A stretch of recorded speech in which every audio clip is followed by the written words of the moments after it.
Well, my editing skills are crap, but can the same thing be said about Shadow in the Cloud? Stick around and find out. You're a Wonder Woman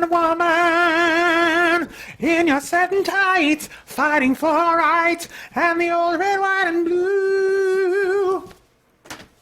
Hey, I'm Peter Franson from christiangeekcentral.com and Spirit Blade Productions. This is my uncut review of Shadow in the Cloud. The synopsis on IMDb reads, a female World War II pilot traveling with top-secret documents on a B-17 Flying Fortress encounters an evil presence on board the flight. So, what is this thing? If you've watched the trailer, I would first want to say, the trailer looks cool, has lots of great action to it, and it is that movie that you're seeing in the trailer, but there's a lot more going on. There's some nice, it's a World War II movie with sci-fi elements, but there's also dramatic stakes. There's emotional drama involved. A lot of the tension comes from the fact that Chloe Grace Moritz's character, Garrett, is a woman in the military surrounded by men who have just no respect for her. And she is the first one that notices that something is amiss. There's some kind of creature and stuff, but none of the other men believe her. They just don't give any weight to what she says, well, with one exception. And so the tension really comes from that. She's the one that's in the know, but they are not willing to listen to her. A lot of the movie takes place from her perspective in the gunner seat on the belly of the plane that they're on. And what the other men are saying and stuff is all represented through what she's hearing as they talk through the intercom system. Every once in a while there'll be like cutaways that will show the men, but they do it in a stylistic way that is filmed in a black room that's supposed to kind of represent maybe what she's imagining is going on up there, but not actual representation of what's going on. So it really is focused on her, and I was surprised at how much I was still engaged with the movie and how much they could really do while she's spending most of the movie, at least half or more, in that little gunner cockpit thing. It's a fish out of water suspense drama a lot of the time. I mean, there's action. There's lots of action going on, but a lot of it is suspense action. When I say fish out of water, I don't mean that in the comedic sense. She is very capable, and yet at the same time, she's outside of her element because, again, none of the men respect her. She's also just running into difficult challenges, injuries that she's having to deal with. There's some die-hard kind of moments, where stuff is happening to her, and I'm just like, and she is just like, she feels the pain. She's not like some butch, just like a woman that's basically written as a man, so she's allowed to be vulnerable as a character and to express vulnerability when she's injured or emotional vulnerability as well, and yet she perseveres through that, and you can see her pushing through the pain, pushing through the emotions that she's feeling. And so in that regard, both emotionally and physically, there's some nice die-hard moments. And I really appreciate a character, an action hero, that's allowed to have that kind of vulnerability and still push through those moments of weakness. That's really cool for me. There is a reveal about halfway through the movie also that dramatically ups the stakes big time. Your mileage will vary depending on kind of what your life experiences are. I won't say more than that, but I think that for a lot of viewers, when that reveal happens, it'll suddenly, oh my gosh, the stakes will become much bigger, and there'll be more emotional weight to all the action that is going on. As far as the cast goes, the whole cast felt solid to me, but really it is focused so much on Garrett, Chloe Grace Moritz's character, and visually she's the chief focus at the very least. And I really thought she did a nice job in this movie. I mean, better than a nice job. For me, with this movie, I've seen her in the two Kick-Ass movies, and I think that's about it. I'm trying to remember if there's anything else I've seen her in since then. But this is the first movie I've seen, and maybe the first movie she's done, where she's playing like this adult woman character. And in this movie, as far as I'm concerned, she graduated, in my book, from being a child to an adult actor. And that transition doesn't always, happen well. Some child actors, as they get older, you realize, their acting style worked for them as a child actor, but they're not able to make that transition to a more nuanced and realistic, quote-unquote, adult type of performance. And I feel like she's really making that transition with this movie. And I just totally, was able to accept her as an adult woman character. And So that was cool for me. I think that she handles the emotions of vulnerability and that perseverance, that driven perseverance, equally well, which is really cool.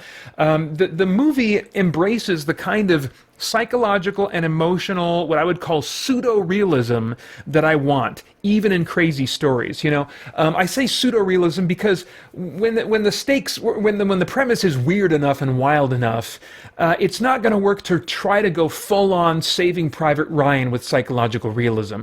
But there's a between place, somewhere between what the free-spirited and no dramatic stakes of a number of the Marvel movies and Saving Private Ryan. And it's in that middle place that I really enjoy movies the most, when they're dealing with crazy action. They also have those emotional moments that I feel like I can buy into, because they are just realistic enough emotionally, just realistic enough psychologically to give me kind of an anchor that I can relate to, emotional anchor that in some way I think maybe there's parallels in my life that can connect me to what that character is going through. And really, that's not maybe it's in the subtext of the script. Maybe it's written somewhere, but it's not in the dialogue. Really, Moritz brings almost all of that kind of subtext performance to this movie, and I mean almost single-handedly, because so much of the movie is really focused on her. And so yeah, I just really appreciated her performance in this. As far as the stunts and visuals go, I thought it was all solid. The creature CG is fine, it's industry standard, and it's still very CG to my eye, but I, as I've said many times, have an eye that seems cursed to pick out CG, especially when it's creating organic life of some kind. But I thought it all looked fine. Same with the green screen. There's a few moments where I'm like, okay, yeah, they definitely got some green screen going on there, but all of it felt adequate to the task and wasn't really distracting to me, as CG can sometimes be. I don't always comment on the music or the sound effects, but I want to mention that the music in this is 80s synth score mixed with modern electronic and analog styles of music. It's tapping into, I feel like, the 80s without blatantly playing for nostalgia, because the movie isn't set in the 80s, so it's actually kind of an interesting choice to have this style. But again, it's not. I think it would have been weird if it was full-on 80s. It was full-on Stranger Things. Then I'd be like, this is weird. But it clearly borrows some synth padding from 80s music, but surrounds it with more modern type electronic and acoustic types of sounds. And so it really ends up being an interesting stylistic choice. And I feel like, even though I don't like the 80s being played to for nostalgia and being tapped into so much as they are so much these days, I felt myself connecting with this and accepting it, I think, because of those more modern musical elements that surrounded the 80s elements. The music also gets a little more, for lack of a better word, fun as the situation becomes more outrageous at the climax. And it's interesting, it kind of helped me, I think, to not exactly jump the shark with the movie, because I don't think the movie jumps the shark, but it helped me get a good look at that shark and have fun looking at it without losing all the tension of the stakes in the movie. So the music really played, I think, a significant role in what my experience was. All right, what about the themes? Is there anything of moral, philosophical, or spiritual significance going on in this movie that might trigger some worthwhile thought or conversation? Well, there's a very brief comment, I think, on racism, but overwhelmingly, the themes of this movie are dealing with sexism.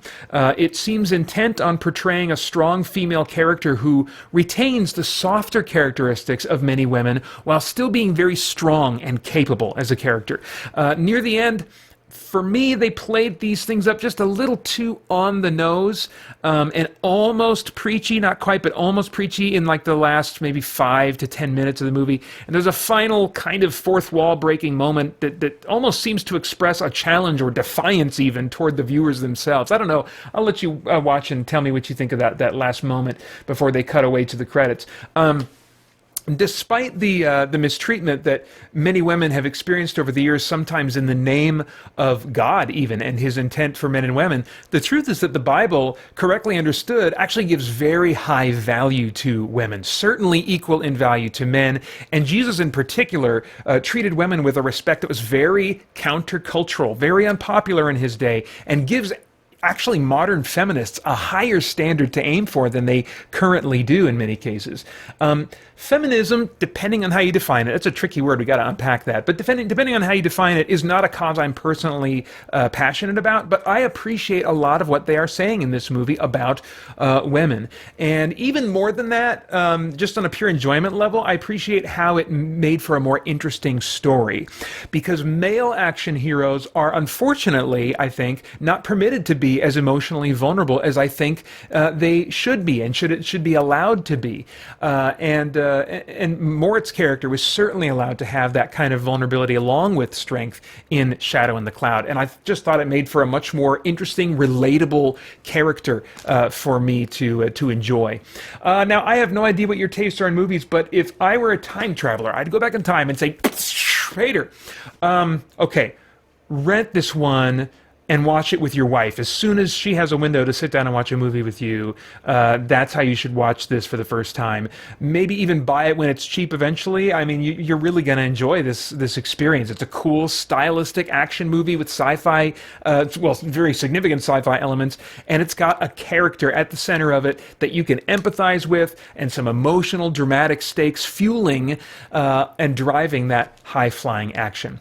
This one is rated R for language throughout, sexual references, and violence. All right, those are my thoughts. Would love to get yours in the comments below. Please like, share, subscribe, click that bell. Would really appreciate any of those things. I want to thank the Spirit Blade Insiders for making this review possible. For more information about the benefits of becoming an insider, patreon.com/SpiritBlade Productions is where you want to go. And then, of course, as always, I hope you'll join us soon over at christiangeekcentral.com as we continue to geek out and seek the truth.